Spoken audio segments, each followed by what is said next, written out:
크리스마스에는 구독, 연말에는 좋아요. 메리 크리스마스! 그래 정책을 짜거나 이럴 때 악용을 하겠구나 라는 생각을 지금은 실거주 관점이기 때문에 못하는 거예요. 주거 정책에서 가장 중요한 핵심은 주거권이거든요. 근데 여기에 뭐가 들어가 있냐면 시세 차익이라는 게 들어가 있어요. 그래서 저는 시세 차익을 주면 안 되는 공공주택 정책으로 바뀌어야 된다고 생각해요.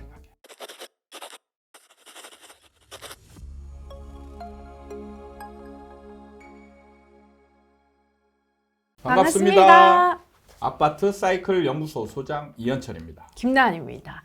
자, 오늘은요, 위장 한부모 가정이 늘고 있다고 해서 이와 관련한 또 부동산과 관련된 여러 가지 사례들이 많이 나와서 좀 이야기를 좀 나눠보려고 하는데, 요즘 한부모 가정이 많이 늘었다고 해요, 소장님. 그래서 2021년쯤 혼외자가 이제 많이 증가하면서 한부모 가정도 급증을 해서 현재 한 35만 가구 정도 된다고 하는데요. 문제는 뭐 앞서도 말씀드렸지만 이 위장 한부모 가정이 많대요, 소장님. 네. 근데 보통 이 위장 한부모 가정이 문제가 되는 게 뭐냐면 부동산 혜택을 쏙 뽑아간다. 네, 그래서 진짜 기사를 보는데 정말 별별 사례가 다 있더라고요. 네. 소장님과 하나하나 좀 사례를 가지고 이야기를 해보려고 하는데, 일단 제가 본 첫 번째 사례는 사실혼 커플인데 이제 한부모 가정으로 등록이 돼 있겠죠. 그래서 이 정책을 기막히게 이용을 해서 2주택자가 됐다고 하는데, 어떻게 했냐면 여자가 먼저 이제 신혼부부 특공으로 한 주택을 가져가고, 그 다음에 이제 자녀 출산 후에는 남성이 또 생애 최초 특공을 활용해가지고 그렇게 이제 2주택자가 됐다고 합니다. 참 머리들을 잘 쓰는 것 같아요. 네. 이런 거 어떻게 보세요, 소장님? 아마 제가 볼 때는 정책자들이 네. 사람들이 이렇게 활용을 할 거라고는 음. 아마 상상도 못했을 그러니까요. 거라고 생각이 들어요. 정책만 보면, 그리고 방향성이나 이런 걸 보면 이 한부모 가정을 지원하는 정책이 나쁘진 않아요. 그렇죠. 네. 이혼 세대도 늘어나고 있고 출생률은 지금 굉장히 줄어들고 있는 상황에서, 그 다음에 요즘은 또 혼인을 안 하고 얼마 전에 이제 정우성 네. 이제 그 엄청난 화제가 상황이, 됐죠. 되면서 이제는 결혼을 하지 않아도 애를 낳을 수 있구나. 근데 제가 알기로는 여자분들이 결혼은 생각하지 않는데 애는 낳고 싶어 한다. 이 비율이 작지 않은 걸로 설문조사 때 제가 나온 걸 봤거든요. 사람들의 이제 생각이나 행태들이 변화하는 상황에서 좀 어느 정도 지원이 필요한 건 맞다. 이런 생각이 들어요. 근데 정책이 이 좋은 쪽으로만 쓰일 거라고 예상하고 막 쏟아내면 정작 당사자들은 혜택을 많이 못 보고 네. 오히려 이걸 철두철미하게 연구해가지고 네. 활용할 수 있는 그 당사자가 아닌 사람, 아니면 무늬만 당사자인 사람들, 이런 사람들이 이제 엄청난 혜택을 보는 그렇죠. 그런 상황이 만들어진다라는 거죠. 네. 그러니까 머리 좋고 부지런한 사람들이 너무 많아요, 우리나라에는. 그래서 어떻게든 허점을 활용을 해가지고 요런 이제 과실을 이제 먹는 건데, 특히 뭐 말씀하셨지만 한부모 지원 정책은 필요하죠. 왜냐면 진짜 한부모 가정들이 있으니까.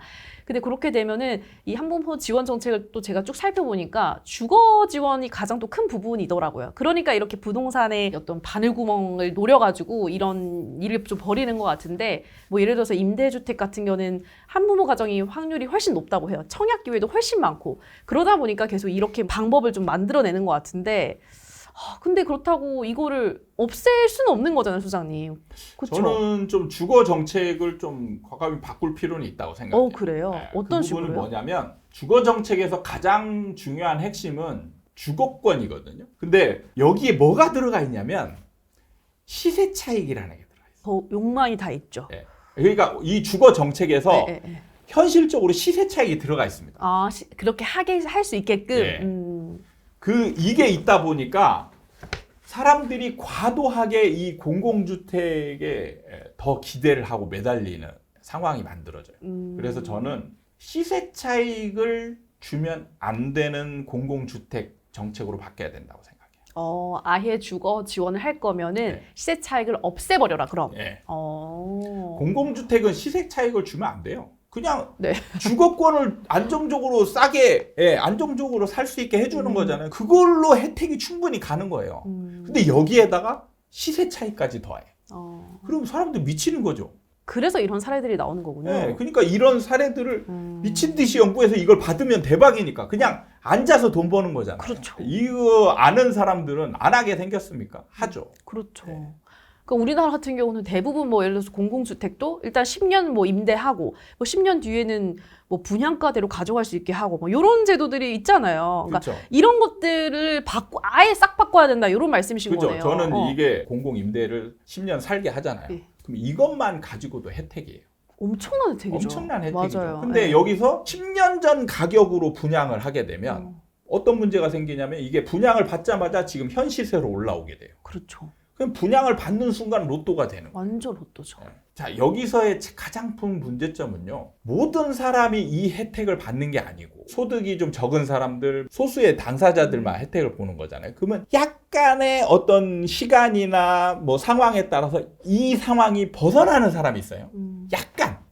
그것도 아주 크게가 아니고 약간 벗어나는 사람. 근데 자, 여기서 약간 벗어나는 사람이 이걸 못 받아요. 근데 이거보다 못한 사람이 이걸 받아요. 근데 나중에 지나서 이 사람이 이걸 소유를 가게 되면서 시세 차익이 생기면 그냥 이렇게 올라가 버리는 거예요. 그렇잖아요. 한순간에 완전히 상황이 바뀌는. 역전이 되는 거예요. 맞아요. 이 세상이 이 박탈감을 느끼게 그냥 이거는 개인적인 노력에 의해서라든지 아니면 우연한 기회라 이거는 사실 우리가 다 통제할 수는 없잖아요. 그럼요. 네. 근데 정책으로 하는 건 통제할 수 있거든요. 정책으로 하는 거를 이런 사람들한테 강제적으로 이렇게 부여하는 거는 너무 형평성 문제나 그다음에 사회적 동기부여 차원에서 너무 안 좋잖아요. 이런 사례도 또 있다고 합니다, 소장님. 30대 사실혼 남녀가 아이를 낳고 4년간 뭐 난방 연료비, 기초 주거 급여 뭐 이런 것들 다 해서 한 4천여만 원 상당을 부정수급을 했다가 적발이 돼가지고 다 이제 토해내고 그리고 이제 600만 원 벌금도 이제 냈다라는 이제 사례가 있는데 이게 어떻게 가능하냐 하면은 이 소득과 재산을 감출 수 있으니까 이런 부정수급이 가능하다는 거예요. 그러니까 사실은 그렇게 돈이 없지 않고 재산이 없지 않으면서 이거를 숨겨서 이렇게 혜택을 받아낸다는 거죠. 근데 이거를 또 그러면 잡아내면 되지 않냐 이러는데 그게 쉽지가 않다는 거예요. 이거 어떻게 보세요, 소장님? 저는 그 부분은 조금 다르게 보는데 오. 요즘 우리나라는 소득과 재산을 이제 감추기가 어려운 세상이 됐어요. 거의 이제 전산화와 그다음에 각 부처 간의 연결이 거의 다 된 걸로 알고 있어요. 그래서 옛날에는 재산을 숨길 수 있는 여지가 많았는데 지금은 이제 생각보다 많지 않다라고 생각하는 거고 그다음에 지금도 사례가 나온 게 적발이 됐잖아요. 네. 근데 했어요. 네. 그건 뭐냐면 이걸 행하는 당사자들이 이거 정부가 모르겠지라고 생각하고 행하는 거예요. 사실 이게 혜택을 줬으면 이걸 악용하는 사람이 있다라는 거를 정부가 좀 전제를 하고 그다음에 이거를 정부는 적발하도록 노력을 해야 돼요. 그 적발이 되는 게 어렵지 않다라고 인식하면 사람들은 이거를 이제 활용하지 않거든요. 그러니까 정부가 뭐 일손이 없고 이런 게 이제 인정이 안 되는 핑계거리가 안 된다는 거죠. 이거는 적발을 해서 그거를 악용하는 사람들이 없도록 만들어야 돼요. 그거는 정부의 역할인 거죠. 네. 혜택을 줬으면 그 혜택이 당사자들한테 잘 가고 사회적으로 이게 좋은 결과를 내도록 네. 이끌어내야 할 책임과 의무가 있는 거잖아요. 그걸 등한시하는 거는 정부가 해야 될 일이 아니죠. 소장님이 말씀하셨던 이제 그 공공주택 그 제도부터 좀 손질하는 게 가장 급선무일 것 같다는 생각이 드네요. 그리고 한부모 가정이 우리나라는 그 혼외자의 그 비율이 많이 늘어서 그나마 한 4.4%대가 됐다고 하더라고요. 그래서 한 20명 중 1명은 이제 우리나라도 혼외자인데 뭐 저런 유럽 국가들을 보면 전 깜짝 놀랐어요, 소장님. 40%가 넘는 거예요. 혼외자 좀 많은 비율이. 데는 70%도 있습니다. 와, 이게 엄청나게 많은 거잖아요. 네, 이제는 그러니까 그런 나라들은 미혼모나라고 해야 되나 이런 것들이 너무 당연한. 그럼 우리나라도 그런 추세로 바뀔 가능성이 좀 있다고 보세요. 그럼 정말로 정책을 제대로 손질해야 되기 때문에. 저는 그런 쪽으로 갈 가능성이 있고 이제는 그거를 좀 정책적으로도 좀 지원을 해야 되지 않을까라는 생각이 들어요. 왜냐하면 지금 젊은 세대를 보면 이제 결혼을 많이 안 하죠. 안 해요. 네. 이제 그러니까 결혼을 하고 애를 안 낳는 부분과 혼자인데 애를 낳으려고 하는 이게 좀 상황이 다른 거예요. 그러니까 저는 좀 요즘 2030 세대들을 좀 유심히 잘 지켜보고 있는데 요즘 젊은 친구들은 결혼을 하면서 이혼을 지금 생각하는 것 같은 느낌. 결혼과도 동시에 이혼을. 그러니까 이런 상태에서 애를 낳으려고 하겠냐. 근데 차라리 오히려 혼자인 상태에선 애를 더 잘 낳을 수 있을 것 같아요. 그 사유리, 연예인 사유리 같은. 그렇죠. 그러니까 네. 이게 상대적 관점인데 애를 키우고 싶은데 뭐 남편이나 아니면 뭐 그 남자 입장에서 또 여자 상대방하고 막 이렇게 뭔가 갈등 요소가 네. 있는 상황에서 애를 키우는 그거는 그렇게 하고 싶지는 않은 거예요. 그냥 애만 키우고 싶은. 그죠? 네. 애를 혼자 낳고 키우는 거는 본인이 이제 다른 갈등 요소가 별로 없단 말이에요. 그쵸. 그리고 여기에 좀 지원이나 이런 게 좀 제도가 돼 있으면 좀 더 많이 할 거란 그쵸.